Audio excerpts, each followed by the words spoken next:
When an asset plummets from nearly $110 down to $70, are you looking at a falling trend generating massive sell signals, or are you staring at a radically undervalued strong buy? Well, it is the ultimate market paradox, right? Yeah. Because depending on what timeline you're looking at and, what metrics you decide to trust, you could convincingly argue either side of that equation. Okay, let's unpack this because today is April 17th, 2026, and we are looking squarely at the iShares Silver Trust. Right. Ticker SLV. Exactly. You probably know it by its ticker SLV. And as of this morning, it is trading at $71.46. Which is what? Down just a slight 0.53% for the day? Yeah, just about 0.5%. But I mean, if you're holding a position in SLV right now, you know that a tiny daily movement completely masks the absolute roller coaster this asset has been on over the last year. Oh, absolutely. It's been wild. We have a massive stack of sources to go through for this deep dive today. We're talking raw financial statements, deeply technical chart analysis, institutional order flow data, and some very polarized market sentiment reports. Very polarized. So our mission today, to figure out if SLV right now is a hidden gem waiting to rebound or just a classic retail value trap. Like, is buying SLV right now like catching a falling knife, hoping you don't get cut? Or is it like picking up a heavily discounted winning lottery ticket? To even begin answering that, we have to aggressively filter out the daily noise. I mean, we really need to look under the hood at the fundamental mechanics driving the metal itself. Right. And specifically, how institutional money is positioning itself around these current price levels. You can't just look at the $71 price tag.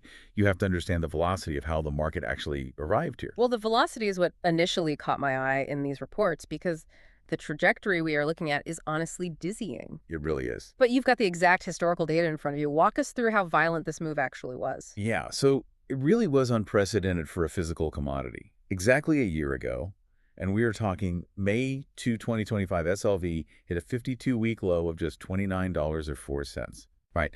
And then fast forward to January 29, 2026, which is just a few months ago, and it reached a staggering, literally parabolic peak of $109.81. Which is just a massive psychological whiplash, going from under $30 to nearly $110 and then watching it crater back down to the low $70. Yeah, that shakes out a lot of people. But what really stands out to me is that even with this brutal recent pullback, the year-to-date return is still sitting at a positive 8.11%. Yep. And the one-year return is currently at an explosive positive 141.45%, even though today it's just, chopping around in a tight range between $70.66 and $72.21. What's fascinating here is why 141% return on a physical commodity trust in a single year is so highly unusual. Right, because it's just metal. Exactly. Yeah. You see those kinds of astronomical numbers in like speculative tech stocks or emerging biotech, companies that invent a new microchip, secure a massive government contract, or disrupt an entire industry. But SLV doesn't do any of that. It is a grantor trust. It quite literally just sits on a massive pile of physical silver in a vault. The metal doesn't change. It doesn't innovate. It doesn't hire a new CEO. Right. So if the asset is completely static, why is the market treating it like a hyper-growth tech startup? Because when you see 141% return on a static pile of metal, you aren't looking at corporate growth. You are looking at a massive systemic repricing of the asset by the global market. Oh, I see. The market fundamentally changed its mind about what an ounce of silver is actually worth. And that extreme, sudden repricing is exactly what creates the foundation for the massive volatility and, frankly, the confusion that retail traders are facing right now. That actually brings up something I really struggled with when I was reading through the source materials. I was looking at the financial statements for SLV, and I was genuinely confused. Income statements. Yes. How do we even analyze an income statement for a trust that, like you just said, basically just sits on a pile of silver? What does income even mean in this context? Because they aren't selling software subscriptions. It's a really important distinction to make, and it trips up a lot of people reading these SEC filings for the first time. For a grantor trust like SLV, net income isn't revenue from selling products. It primarily reflects the changing mark-to-market value of its physical silver holdings. So mark-to-market, meaning they are just updating the value of their holdings based on whatever the current market price is that day. Exactly. I mean, think about it like this. Imagine you buy a house for $300,000. Okay. A year later, houses in your neighborhood are selling for $500,000. Must be a nice neighborhood. Right. But you haven't sold the house. You don't have that extra cash in your bank account. But on paper, your net worth just went up by $200,000. Right, I'm still just living in it, but I look richer on paper. That's essentially what mark-to-market accounting is. So when the price of silver goes up globally, the trust's income surges on paper to reflect the new value of the silver in their vaults. Yeah. Wow, okay, that makes the 2025 numbers we have here make a lot more sense. They are staggering. Oh, they're massive. For the full year of 2025, SLV saw a net value increase of $21.31 billion, with a B. Huge. And to put that into perspective, in 2024, that increase was only $2.17 billion. The 2025 record silver rally just completely dwarfed the previous year. And, that massive on-paper income flows directly into the health of their balance sheet. Right, because the net assets just exploded. They went from $13.41 billion in 2024 to a massive $38.06 billion by the end of 2025. And look at the liabilities. Yeah, the liabilities are practically a rounding error, just $14.2 million, which the filings note primarily reflects accrued sponsor fees. But here's the question that naturally follows. If $38 billion in smart money and institutional capital is sitting in this trust, why on earth did the price just crater from $110 back down to $70? That is the big one. Like, are the big institutions just dumping their bags on retail traders? That is the multi-billion-dollar question. And to answer it, we have to look at the mechanics of the market, specifically the technical analysis and the institutional order flow. The charts right now are showing a vicious tug-of-war. Yeah, the short-term trend has definitely been negative.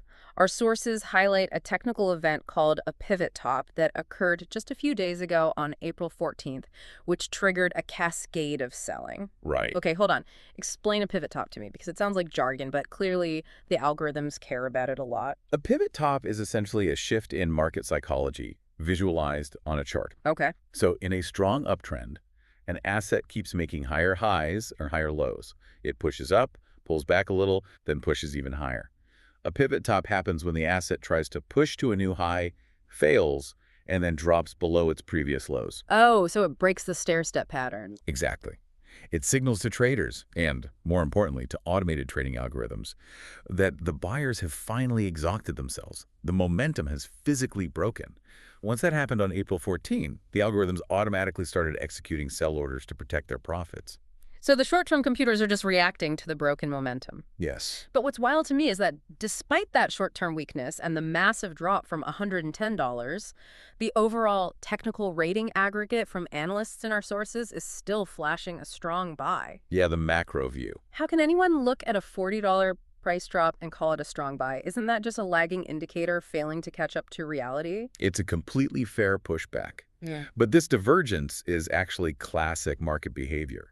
The short-term algorithms are selling the recent downward momentum, yes, but the longer-term models, the ones looking at months and years instead of days, are looking at where the price is landing right now and seeing a concrete floor.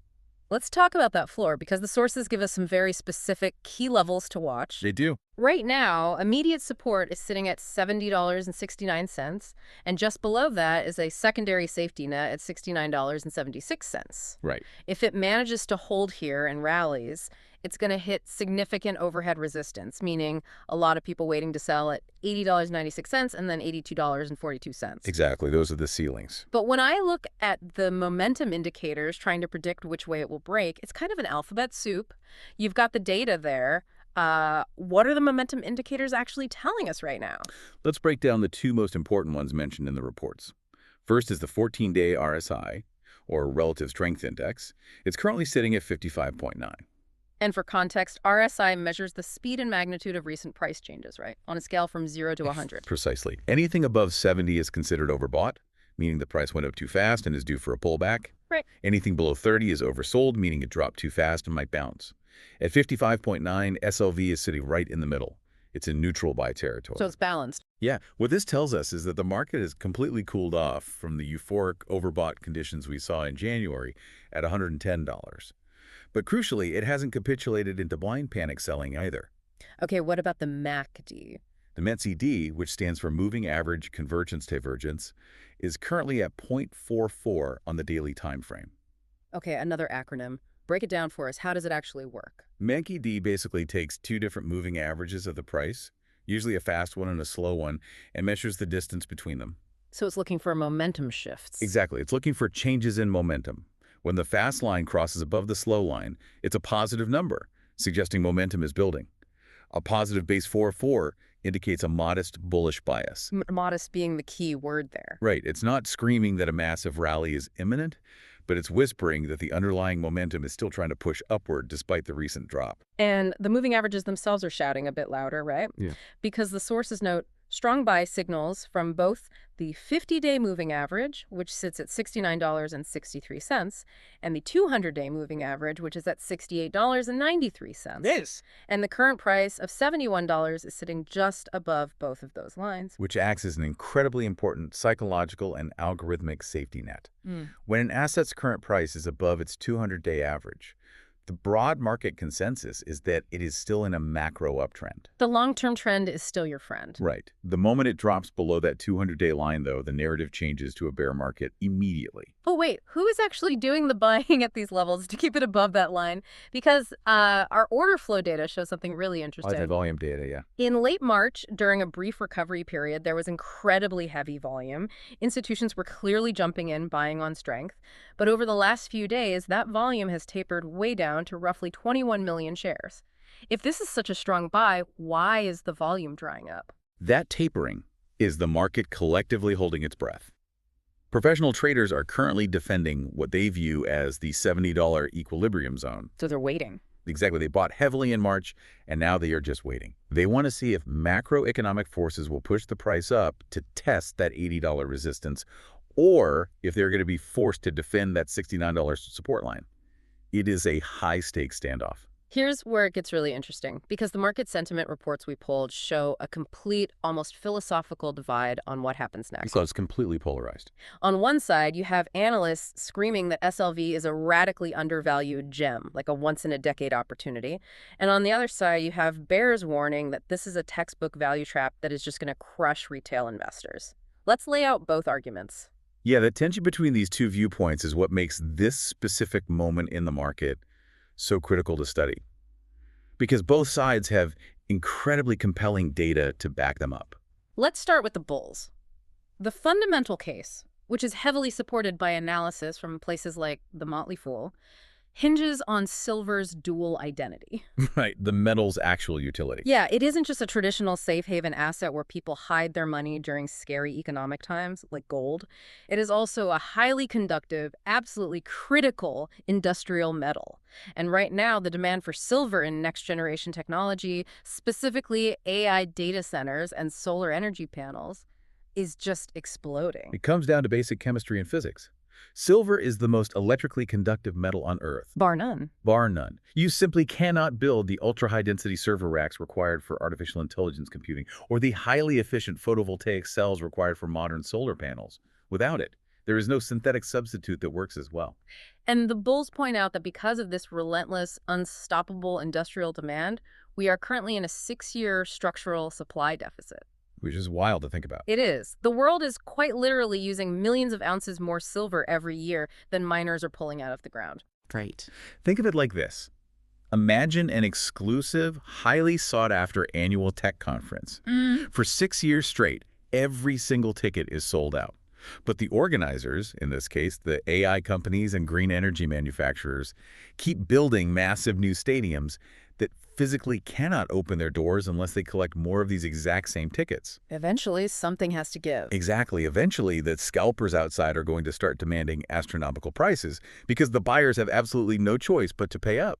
That structural deficit is the core fundamental argument for why the $110 peak wasn't some random anomaly, but rather a sneak preview of the future baseline. Okay. But if we want the full picture, we have to look at the bearish counterweight. Right. Let's talk about the bears. Because the bears aren't looking at AI servers. They are looking strictly at the historical charts and sounding a massive alarm. They warn that the current chart pattern of SLV mirrors a bubble aftermath. Specifically, they are drawing striking, almost eerie comparisons to the notorious silver crash of 1980. Ah, the Hunt brothers. I remember reading about this. Exactly. In 1980, two billionaire brothers essentially tried to corner the entire global silver market. Just bought up everything they could. Everything. The price went incredibly parabolic, driven purely by speculative greed, and then it suffered a spectacular, crushing collapse when the regulators finally stepped in. And that left a mark. A huge one. The psychological scar of that crash still lingers in the commodities market today. The bears argue that when any asset shoots up 141% in a year, largely driven by speculative momentum rather than an immediate sudden supply shock, it eventually has to revert to the mean. So they see the drop from $110 to $70 not as a healthy discount or a floor, but as just the first leg down in a much longer, painful deflation of a bubble. Exactly. But wait, couldn't you argue that 1980 was pure market manipulation, whereas today the demand is based on actual tangible technology needs? You absolutely could, and that is exactly the debate happening on trading floors right now. Is this time different because of AI, or is human psychology just repeating the same euphoric boom and bust cycle? To really understand which way this standoff might break, we need to look at the real-world catalysts, the actual events outside the spreadsheet that could send the price rocketing back to those $110 highs or dragging it down through the floor. This is where macroeconomics takes the steering wheel. Right. So looking at the bullish catalysts from our sentiment reports, there are three main drivers. First, geopolitical escalation. Always a big one for metals. Yeah, the reports specifically mention analysts tracking the ongoing U.S.-Iran tension. Now, looking at this purely through the lens of market mechanics, because, the market doesn't have morals, it just reacts to risk. When global stability is threatened, capital historically flees into tangible, safe haven assets like precious metals. It is a reflexive trade. When institutions fear that supply chains might be disrupted or that regional conflicts could escalate, uncertainty breeds a desire for physical value over paper promises. The second bullish catalyst is the one we touched on. The unrelenting rise in industrial demand for green tech and AI. And the third is silver's historical role as an inflation hedge. If fiat currencies are losing their purchasing power, hard assets historically hold their ground. They preserve purchasing power. Right. But what about the worst case scenarios? Like if I'm holding SLV at $70, what are the bearish downside risks that could pull the rug out from under this equilibrium? The primary downside risk highlighted in the institutional reports is what they call liquidity ruptures. Liquidity rupture. Yeah, they reference a specific market event on March 19th as a prime example of this danger. Okay, I read that term too in the reports. What exactly is a liquidity rupture in plain English? Think of the silver market like a crowded movie theater, and the current price of $70 is the exit door. Okay. As long as people are calmly walking in and out, the market functions smoothly. But a liquidity rupture happens when someone yells, "Fire!" or in market terms, when bad macroeconomic news hits, and suddenly everyone rushes for the exit at the exact same time. So there's a bottleneck. A massive bottleneck. The market suddenly lacks enough buyers to absorb all the sell orders.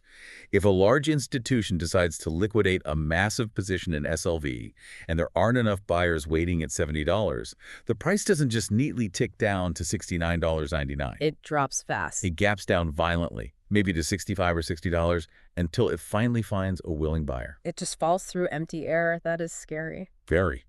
Another major risk the reports flagged was the threat of unexpected margin hikes by the commodities exchanges. Which is an incredibly potent catalyst for forced selling.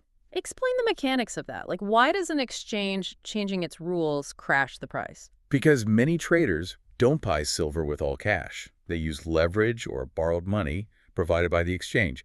In exchange for that leverage, they have to keep a certain percentage of cash in their account as margin. Kind of like a security deposit. Exactly. When an asset like silver becomes incredibly volatile, like dropping from $110 to $70, the exchange gets nervous about risk.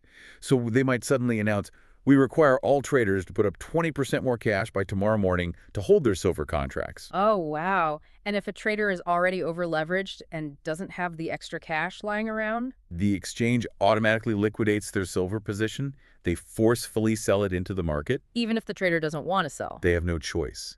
And this creates a cascading wave of forced selling that drives the price down even further, which then triggers even more margin calls for other traders. That is terrifying if you are caught on the wrong side of it. It's brutal.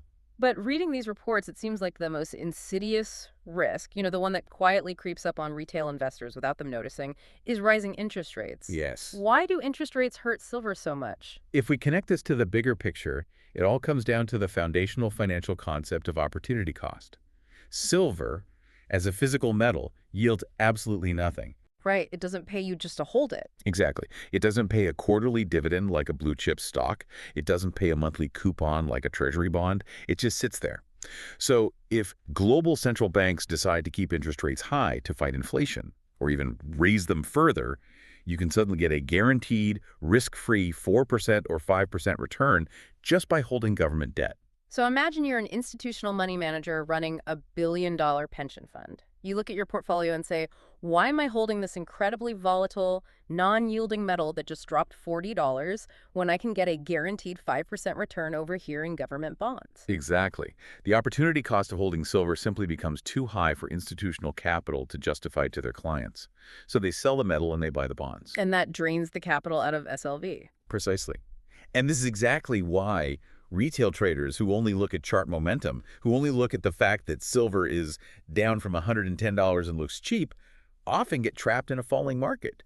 They're eagerly buying the dip, completely unaware that the macroeconomic tide of high interest rates is pulling the massive institutional money completely out to sea.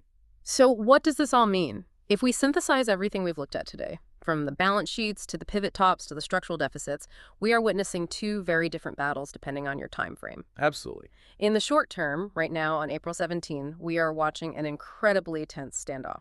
Professional traders are digging Frenches at this $70 equilibrium, waiting to see if momentum breaks up or down. And in the long term, we're watching an epic slow-motion collision. You have the immovable object of a 6-year structural supply deficit and booming price-insensitive AI demand, battling against the unstoppable force of heavy macroeconomic headwinds like rising opportunity costs and the ever-present threat of liquidity ruptures. It really is the ultimate test of conviction for anyone trading this asset right now. We want to leave you with one final, slightly provocative thought from the source material that we haven't even touched on yet. Oh, this is a good one. Something to mull over as you look at your own charts. Right, because we have spent this entire deep dive talking exclusively about silver's price action in absolute isolation today. But the fundamental analysts in our sources argue that to truly understand if silver's actually cheap at $70, you can't just look at silver. You have to look at its older sibling, gold.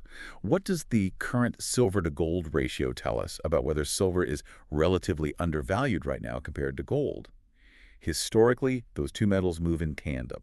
When that ratio stretches too far in one direction, it inevitably snaps back with incredible force. It's a brilliant thread to pull on if you are analyzing the space, because in a market that moves 141% in a single year, the difference between catching a falling knife and picking up a heavily discounted winning lottery ticket is simply knowing the whole story. Keep digging into the data, keep questioning the momentum, and we will see you on the next deep dive.